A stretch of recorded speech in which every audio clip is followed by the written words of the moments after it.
مرحبا، راح نساوي اليوم الكاتشب بطريقة سهلة وصحية من دون أي مواد حافظة. راح يلزمني 1 كاسة من مية البندورة، ربع كاسة من الخل، نص كاسة من الكورن سيروب،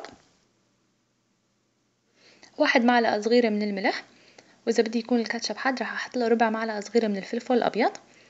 راح يلزمني كمان نص معلقة صغيرة من بودرة الثوم، وإذا ما في بودرة الثوم ممكن أحط بودرة البصل.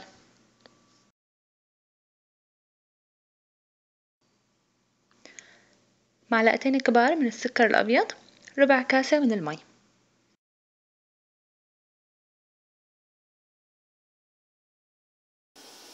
راح أخليها تغلي على النار تقريبا 20 دقيقة لبين ما تصل لدرجة السماك اللي أنا بدي إياها. ممكن يلزمني بس 15 دقيقة أو 25 دقيقة حسب نوعية مية البندورة. بس غليت النار راح أودي تحتها.